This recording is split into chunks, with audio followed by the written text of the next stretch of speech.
Hi, how's it going? My name is Daniel Ross. I am a aspiring educator. I'm from Ohio.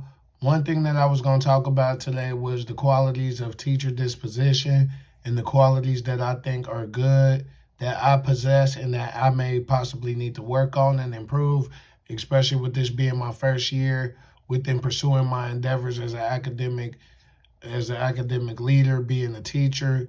And that's an aspiring teacher at that, to be honest with you. And the one thing that I could say that I'm very good at a whole lot would be honesty. Honesty is something that I'm very good at because one thing in life that you always have to be is transparent and honest. That's something that goes beyond the classroom. When it comes to just interacting with people, the one thing that you got to always do is be honest.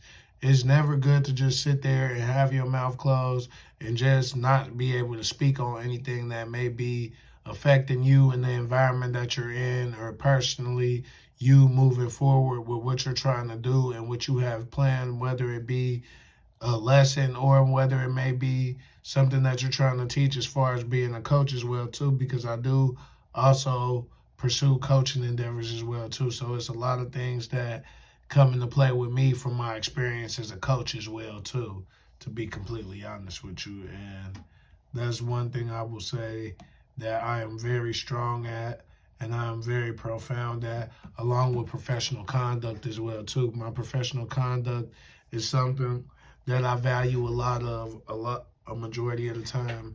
Outside of work, I like to lounge around, wear sweats and everything like how I may be doing now. But one thing that I will say, even during work and outside of work, I always wear a watch. One thing that I've always known, especially like for instance, you see, I have dreadlocks as well as I have tattoos in visible areas that is very uncommon for a lot of people within the educational community.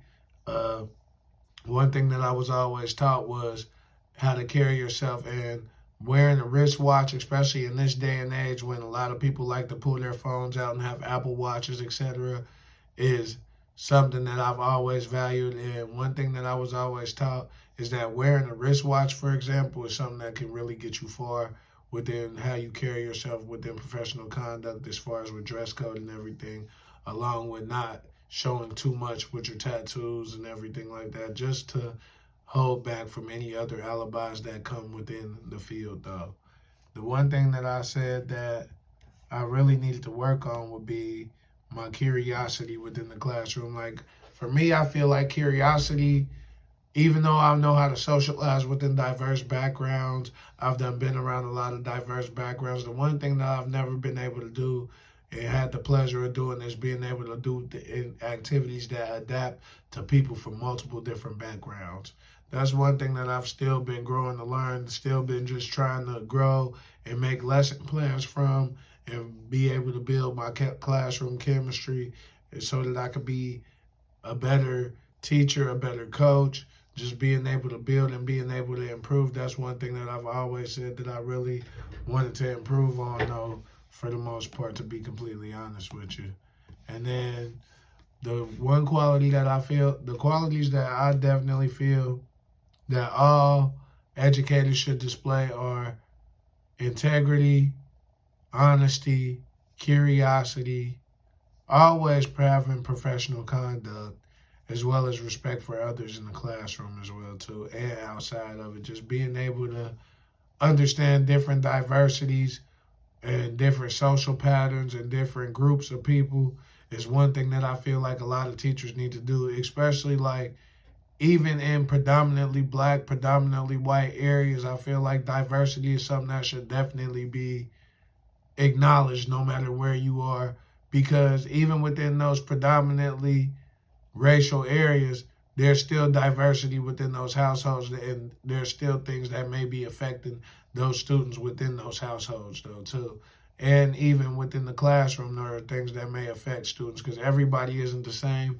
Everybody that isn't affected by things in the same manner. People don't know how to deal with stuff in the same way. So you always got to be mindful of that.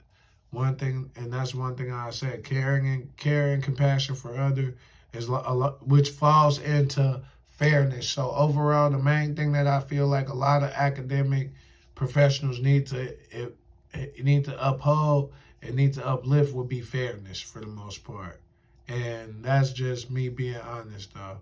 I appreciate your time and being able to hear me out. Again, my name is Daniel Ross. I'm an aspiring elementary education student at